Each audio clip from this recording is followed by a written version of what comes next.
Imagine a vibrant discussion between people that includes both openness and critical thought in the pursuit of truth. The Purchasing Truth podcast is an experience, a journey, an exploration of the impact that negative messages in politics and the media have on our families, community, society, and nation. Join your hosts, Bill Stierle and Tom Hazard, to discover new concepts and language strategies that will reveal effective ways of establishing truth. This podcast series will tackle current events, leadership challenges, healthcare confusion, integrity in business, and many other areas that affect us all. Gain clarity and understanding of the various truth perspectives. Welcome to Purchasing Truth.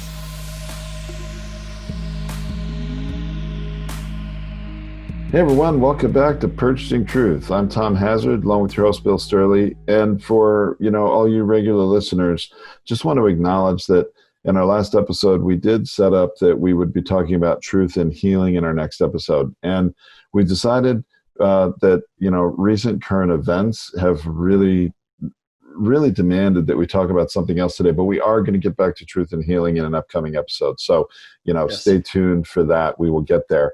But today, the thing is, we have to talk about truth and the rally in Oklahoma, because there's just so much to talk about here on really both sides of this event with regards to truth and purchasing truth. So, Bill, thanks for suggesting that, and why don't you help lead us down this path? This one's a big one here. This is a big thing about communication, Tom, because we really lean our elbow on this show about how messaging and communications used and what motivates people to do things and not do things, and how rah-rah is only going to get you so far, and what gets people moving from the inside. And here we have a wonderful case of an expectation being set, a momentum being built, the promise of this million people showing, the belief that a million people are going to show, or thereabouts, or 800,000 or 700,000. I think it was they claimed they had 1 million RSVPs to this event. Right. They expected well over 100,000 people, as I think what they were saying, to actually show up, which I think if you had 1 million RSVPs, thinking 10% might show up, even if you're wrong, if 5% show up, you've got an arena that can only hold, barely 2%. So they thought they're going to have an overflowing arena. Yeah. Yeah, so thank you for that, because that assumption, that baiting, that general expectation of marketing numbers, 1% is this and 2%, it's like they didn't think they were going to get a point percentage show up out of the million people. So very, very unsettling, and that allowed truth to be purchased by the people. The people purchased truth. It's something we've talked about in other episodes, Tom, about it's called the 100 drummer syndrome. If you get the 100 drummers moving against you, if you get the giant can be tricked really easy, and this is a great example. And that episode, I think we even did 2 episodes on tricking the giant, part 1 and part 2. It's like, once you trick the giant, the giants are very big and dumb and slow, and they can step on you. So you kind of got to watch them a little bit. And Trump is a bit of a giant, and they're easily tricked and hijacked to get the message to be carried. But also, if you trick the giant, he will walk in the wrong direction. And that's a great example of where the 100 drummers said, "Hey, we're coming this way, and we're not going to let you sleep," and that's a part of Black Lives Matter, until we get this change, and you better carry us to where we want to go, not to where you want to go. To do meaningful police reform, I couldn't, if Trump were to pivot and go into complete reconstructions and set up guidelines for police reform, all of a sudden people say, hey, he's doing something. He's doing something for civil rights, but he doesn't have that mindset or that bandwidth to do something in that direction, because the assumption is that the police are with him, and he doesn't want to upset those folks by taking a strong stance. So this is really pretty big. It's a really big thing to only have the a third or 2/3 of the place filled. Oh no, it was less than 1/3. The arena less holds than 1/3. 19,000 person tough. capacity, and they had about 6,200 people actually attend. And so here's the thing. I think we need to, try to look at this whole event for what transpired in the last 2 weeks leading up to it. And, the Trump marketing machine, and we've always been very quick to give Trump credit as a brilliant marketer. Brander, man. He can sell stuff, Sizzle, doesn't he, right? He's a sizzle guy, man. He's a sizzle. And he, his machine, well, if you read various different reports, the campaign said, well, the president has been his mood has been down lately. He's had a lot of things not going well. Coronavirus cases keep going up. He's had a couple of, Supreme Court decisions not go his way recently. Right. He's had, not a very good news month leading up to this, where he's feeling like, hey, I'm not getting the recognition that I believe I should get. I'm not getting the acknowledgement. His need for self-worth wasn't being met. And so you could sort of read between the lines of what the quotes of his, campaign staff and surrogates were saying, that he really needed a rally so he could get re-energized for, the campaign, raise his mood and get him wanting to really fight for the presidency again to reelect. And so they come up with this idea of a rally in a very red state there where they could fill an arena, and they strategically chose Oklahoma, which is a very red state, and an arena, a 19,000 person arena. They really figured they could fill that. And from the outside looking in, you got all sorts of people saying, wait, we've still got a pandemic going on. Does that make sense to bring all these people together in a way that you can't be socially distanced? Are they going to wear masks? How are you going to protect them?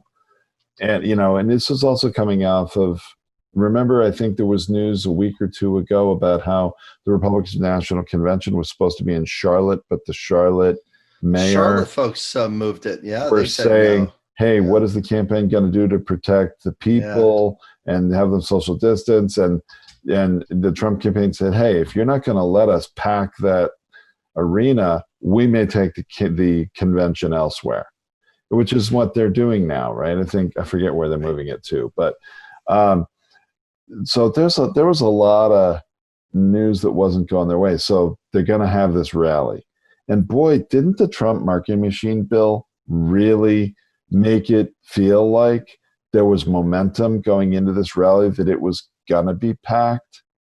I thought so. I thought that there was that they would have had the shots that they needed. They could have spun the belief of, because even if he just fills the arena, they can make up a story about the overflow and get away with it, because they've done that before.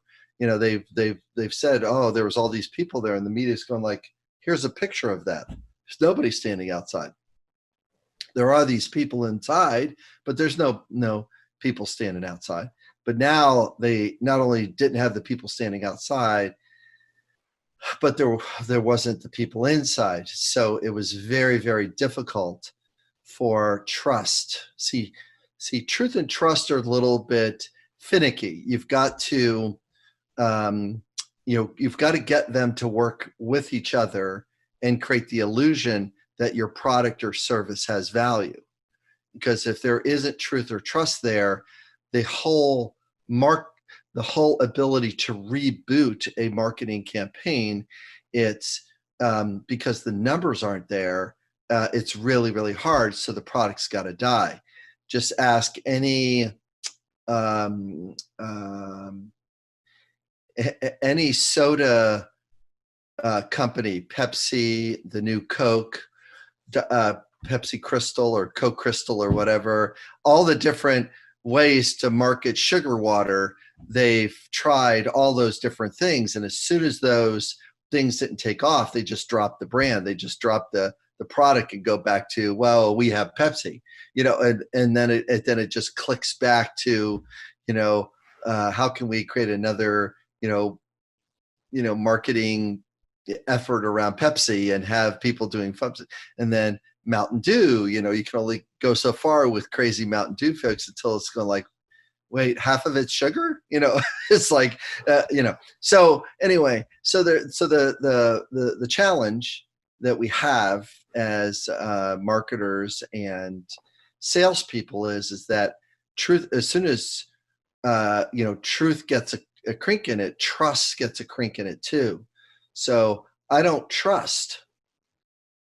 Now, not just the numbers of the need for truth is not associated with Trump. Now the need for trust is not associated with him.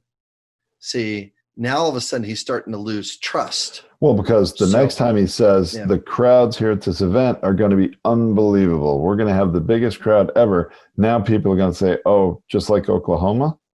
Yeah. And even if he fills a place, it's going to be, well, you sold us on it last time. And really a lot of people are not with you. There is this number that's with you, but most people are not with you. I'm not sure if I want to be with you because I'm not sure if you're a winner, and I don't want to be with a winner. Now, so that's the rub on it. Now, there, to the credit of human beings, to the credit to the 100 drummers, is there was a counter social media push that really affected that. And you and I were talking a little bit before this about that counter media push that made them believe that there was about 1 million people signed up. Oh, this was actually brilliant. And when you think about it, the Trump campaign had truth purchased away from them, and they didn't even know it going into this rally, because there's this very large community on Twitter and TikTok, these different social media platforms of K-pop fans. And in case you don't know what K-pop is, I'm going to have a link to some information in a video in the blog post at purchasingtruth.com, so you can go check that out. But K-pop is Korean pop music. And Bill, this is the equivalent of what you were saying are the 100 drummers in the Tricking the Giant analogy, yes. Right? And they're a very large social media community. And what they did was they put out the word through, through Twitter and Twitch and, these different social media platforms, to have as many of their followers as they could get go and to the website for the rally in Oklahoma on the Republican, National Committee, or is it the campaign? I guess the Trump campaign, and say that and RSVP to the event and say that they were going to the event, even though none of them were going to go. I mean, a ton of these people are in Korea, another country, yes. And they go and fill out an RSVP. So when the Trump campaign, the Trump surrogates, Trump himself, in the week or two leading up to this event, are saying we have had over 1 million RSVPs, I think that was a truthful statement. that they did have 1 million RSVPs, but what they didn't have was a mechanism to really have certainty that those are either, really Trump supporters or Republicans in any way, or people that are even in the United States. Mm-hmm. But they just had this number. There's over 1 million RSVPs. So they had this belief that they're going to more than pack this. In fact, so much going to overflow this arena, they built a stage outside the arena for an overflow crowd so Trump and Pence could speak to them in advance of the actual rally. Right. And so this truth got purchased away from the Trump campaign and really kind of punked them in a way to believing that this was going to be a huge, huge event. And all the Trump surrogates, they bought into it and they amplified that message. So talk about being set up, really, in a way. The proportionality of how many actual RSVPs there were to the number they received to how many were actually people who would maybe legitimately want to go, that proportionality was already different. Then you had the amplification of the Trump media machine and marketing machine creating the sizzle on that. It amplified this message. I actually believed myself Oklahoma was going to be overrun. There wouldn't be a hotel room available. There'd be people camping out on the streets. And I think there were people camping out on the streets who wanted to be like the first people into the arena. They're probably pretty disappointed now that they really didn't need to do that to get into the arena. But my gosh, the messaging here this was marketed brilliantly, like you'd expect the Trump campaign and Trump himself to market something. Yeah, that wasn't a surprise, right? Yeah, it wasn't there. They were demonstrating loyalty. They were demonstrating respect, recognition, acknowledgement, even self-worth for the president to say, there's almost 1 million people that signed up. I'm a pretty good person. I look at how many people still, really like me. They're willing to risk their lives to attend, and they're really showing up for that, and it's like, there's not that many people that are willing to do that. There's not the drummers are not with me anymore.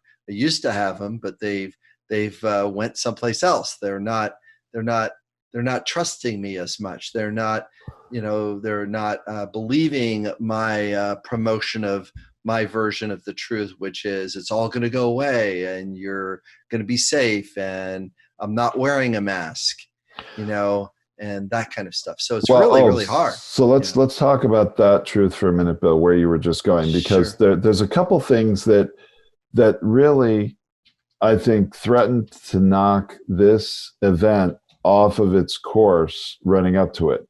One is the fact that they originally scheduled it for June 19th, which is Juneteenth, and that was, ill-considered, that the date that they were going to hold this rally was disrespectful to, the African-American community, and especially in opposition to all the Black Lives Matter protests and everything that's been going on around this country in the last month.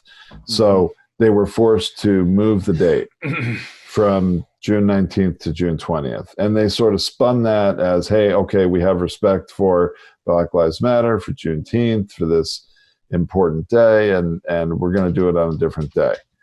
But then the next thing that threatened to, I guess there were a few signs. I wonder if they just really ignored and didn't consider the weight of them, because the next thing that happened is it comes out that the Trump campaign is making people that get tickets sign a waiver, right? The waiver was a big thing because of the pandemic piece. That affected truth and trust. I think it did in a bigger way than the Trump campaign really believed.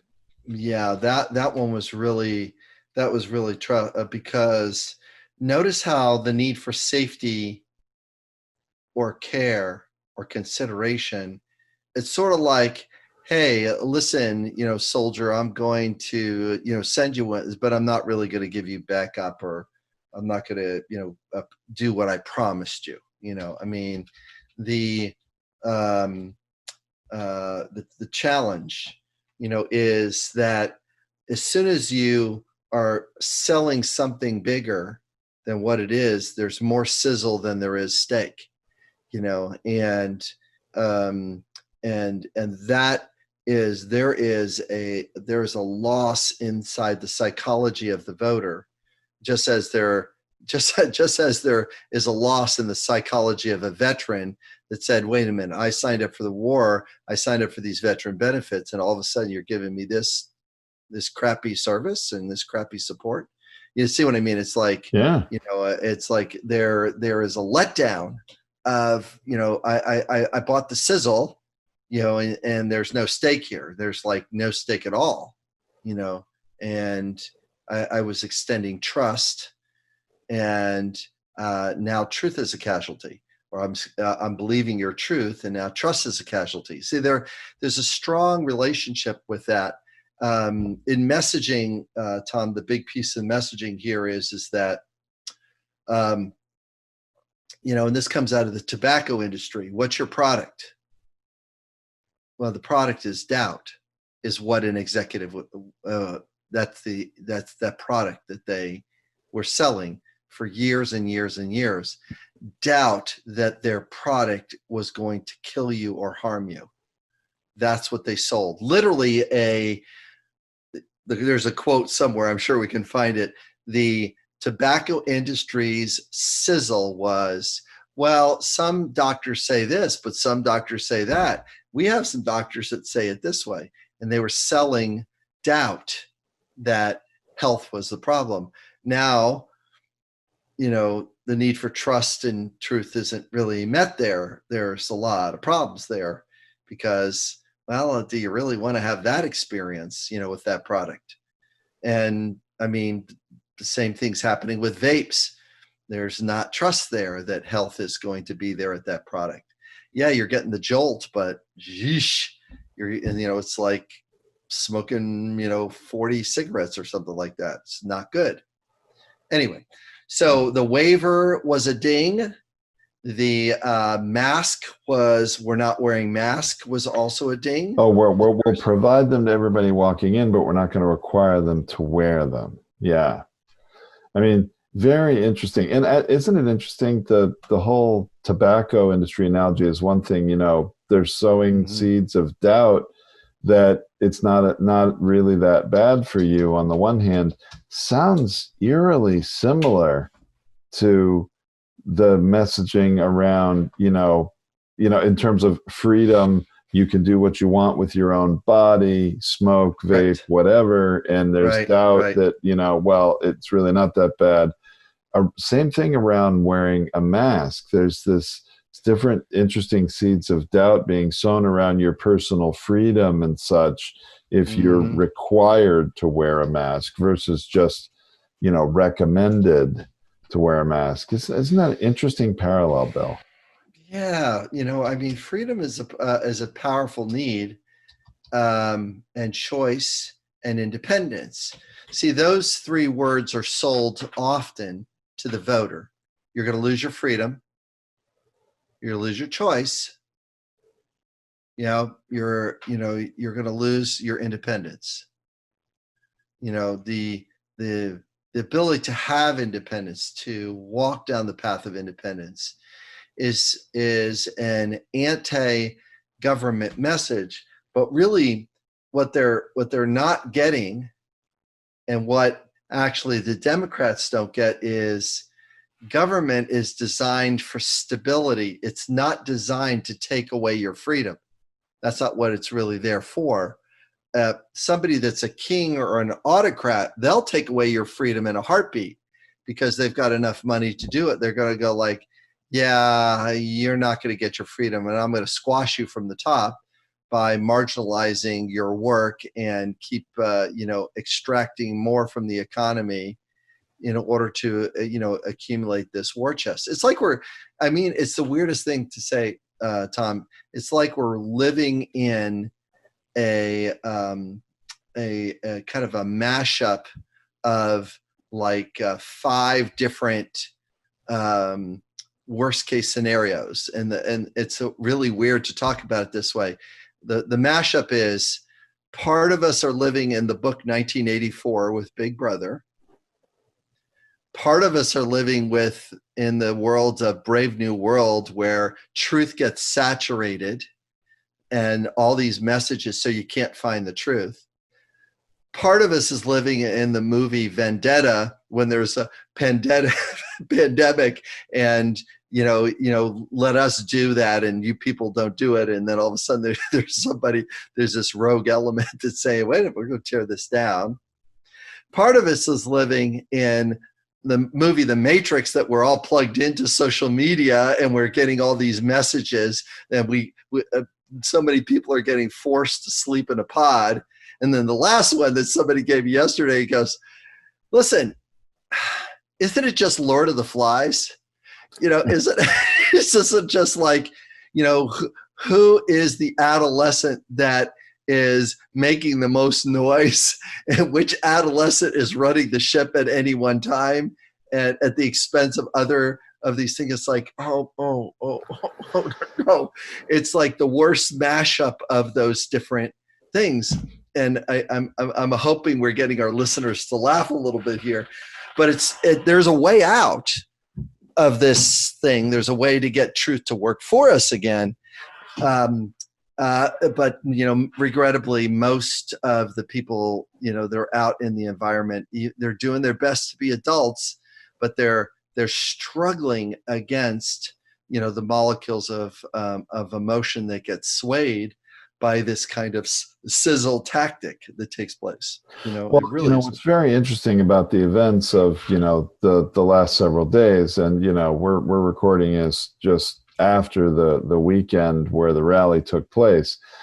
And it's really quite illuminating that, we've talked here for, Bill, we just had our 100th episode recently. We've been doing this for about a year, you and me, because we do 2 episodes a week, even though, we did a lot of episodes before we launched them, but we've been recording these for about a year now. And we've, talked a lot about how, truth gets purchased, and also given credit where credit is due to Trump, the marketer, and his organization and his people. They're brilliant marketers, and they've been selling themselves successfully to enough Americans, and the media machine behind them. And what's really interesting to see is here in the last week that, you live by media and social media, and you can sort of die by social media, and you can purchase truth, but boy, truth can come and bite you in the rear end too, because here you got this K-pop group that come and, purchase truth and make them believe they have all these million reservations, RSVPs for this event. And, this is a really powerful force in social media. They also purchased truth in the city of Dallas, drowning out a White Lives Matter movement. And, there'll be a little information on that. We're not going to go into that very deeply here, but they did drown out a racist social media message by, hijacking that hashtag and posting Korean pop music videos with the same hashtag, to the point where the White Lives Matter, social media movement got drowned out. So, you got to be careful with some of these things. And so now you have this event in Tulsa, Oklahoma, 6,200 people show up. They had literally 24 about people at the overflow stage, to the point where Trump and Pence did not even speak, and they start dismantling the stage as the main event was going on inside. Yeah. You look at any images, and this is where truth can't be purchased by Trump. You look at any of the images inside of that arena. I mean, some of the comments I think that John Oliver said on Sunday night, that the empty blue seats in the arena was bluer than the sky, and he's actually right if you look at the photos. I literally saw people on the main lower floor that you would think would be packed with people standing room only, not in the upper deck sitting wherever, are literally doing cartwheels on that show floor because there's so much empty space. Yeah. Those images are death for a campaign messaging of, popularity and the people are not with you anymore. It's literally the majority of people are not. I mean, the simple message is that, in the past, President Trump had the people with him and enough to get him elected, and the people are not with him now. I mean, Joe Biden's got to pivot and say, here's what real leadership looks like. Here's what compromise looks like. Here's what, working together. Here's what unity is going to look like, and start leading with some simple needs-based media messages about respect, about recognition, about what truth looks like, about what trust looks like, about, and he's got to cast doubt in the direction of Trump. His messaging, he's got to create doubt in, I'm not sure if America wants to continue down the path of division. The path of division worked for the president. It's the thing that got him elected. But I'm not sure if America wants to continue down the path of division. We've tried the path of division, but I feel doubtful, and most Americans feel doubtful about the path of division working. Now, I'm not running for president, but I sure sounded presidential for a moment, because I'm saying here's where we are, and there's a bunch of people that are in this place that division works for them, and here's what the ideal of America is. And the ideal of America is one that has this, this message moving forward. So, it should be relatively easy for the Joe Biden 2020 campaign to be, crafting those messages and bringing them out, especially when you have, Trump was so unhappy because there were many negative messages that day on Saturday leading into the Tulsa rally at the Bank of Oklahoma Center, I think it's what it's called, that 6 of his advanced team campaign staffers had tested positive coronavirus. That's a pretty bad, message when you're not requiring people to wear masks at your rally and you're going to be bringing thousands of people together, right? So he had that negative message on Saturday going into it. He had no overflow crowd.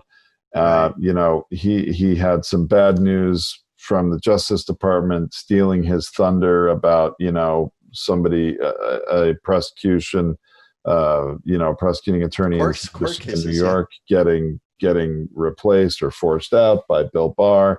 Really bad timing, sort of stealing his thunder.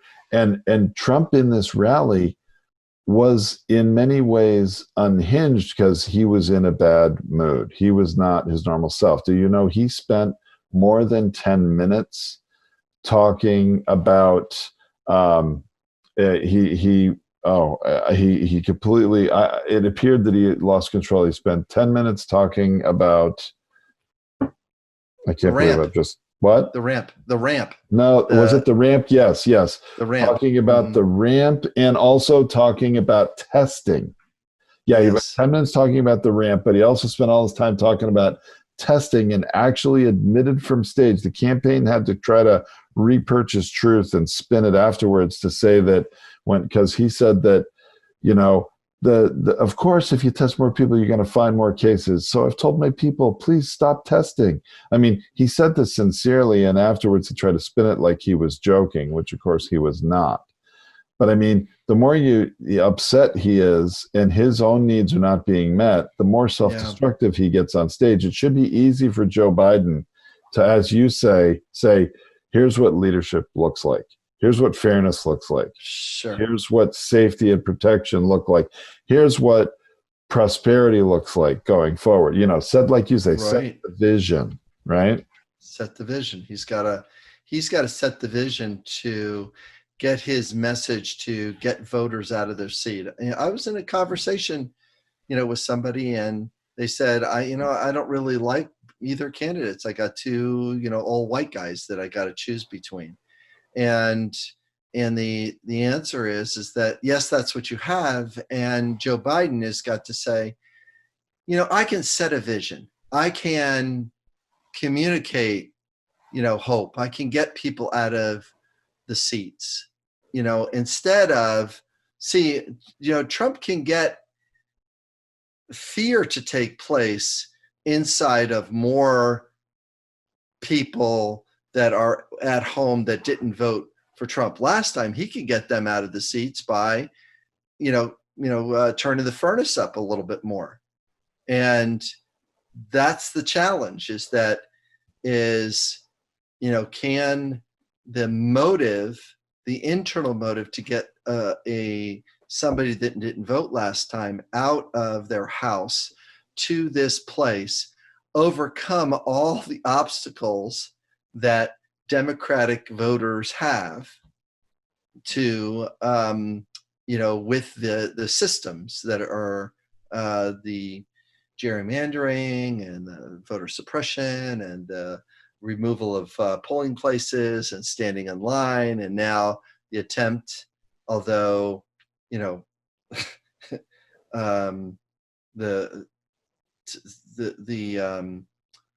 messaging around mail-in votes, mail-in voting, that Bill Barr is even a part of that messaging, and that he actually said that you can't trust it, and really the truth is not even there, and he's the top litigator.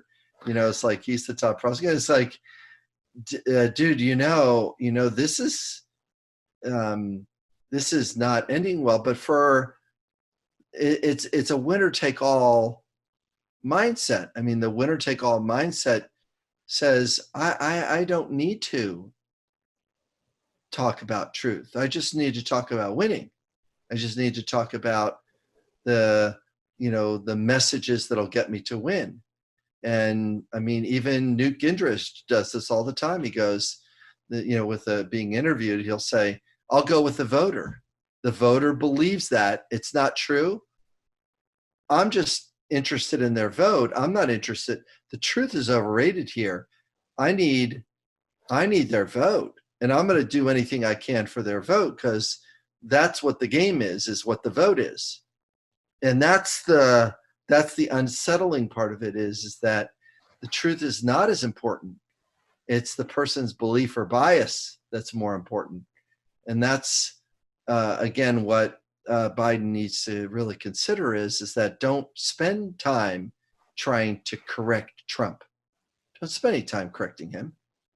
Don't spend any time calling him a liar.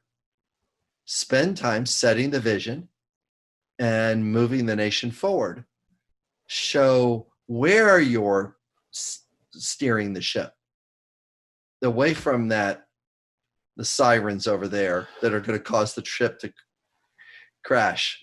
Yeah, I mean, I think it would be very helpful if Joe Biden and the Biden campaign would be a little more offensive, meaning offense rather than defense, not offensive. Agreed.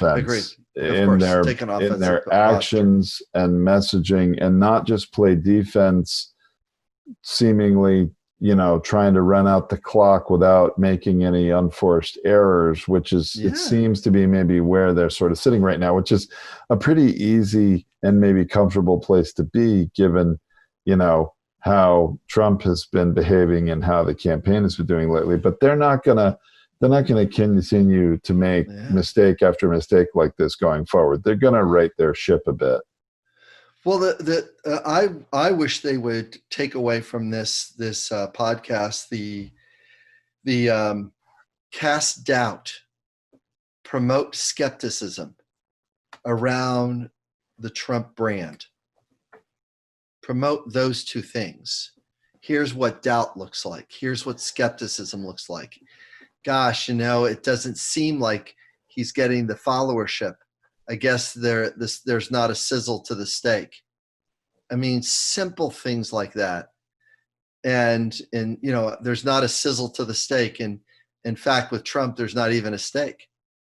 I mean, I just came up with a very, very easy talking point. There's no steak.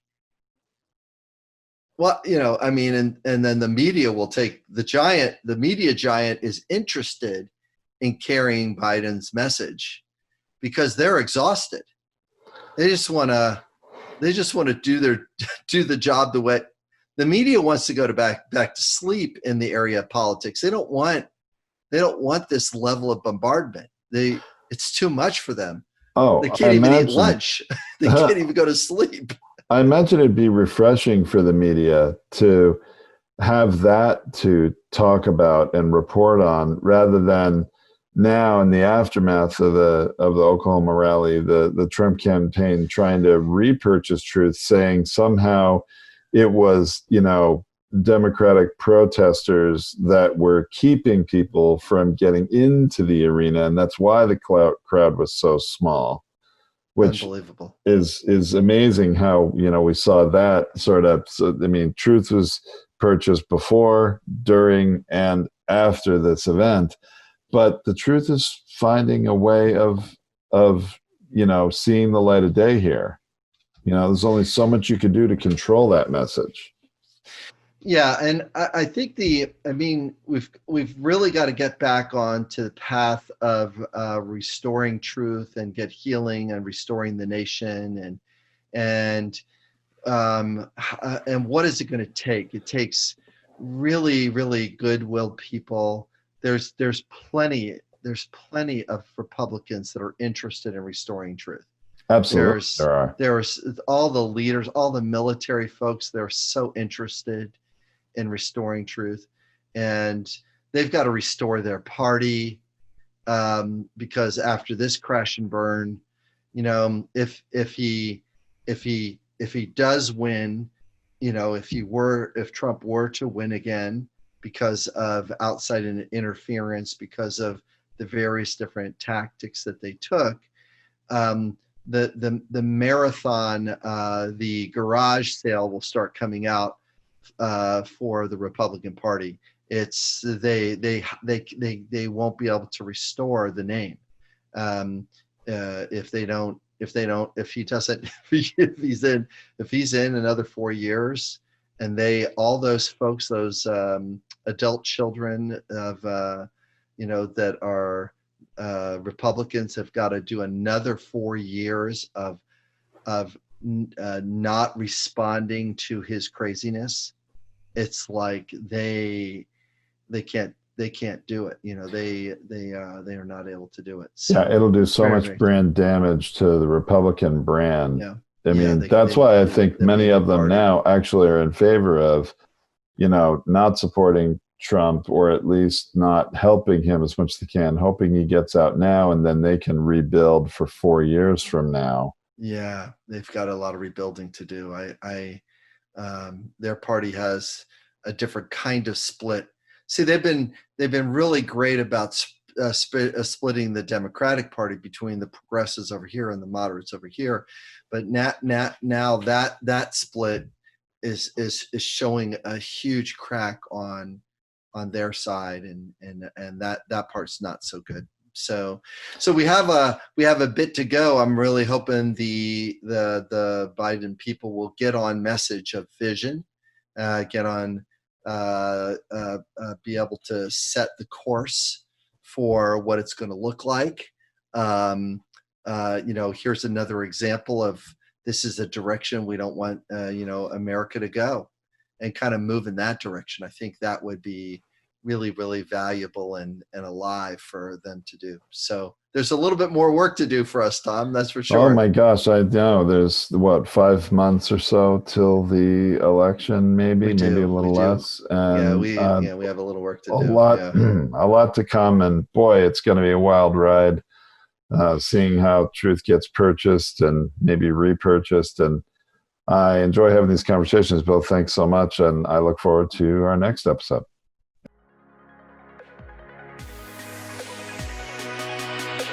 Thank you for listening to this Purchasing Truth podcast.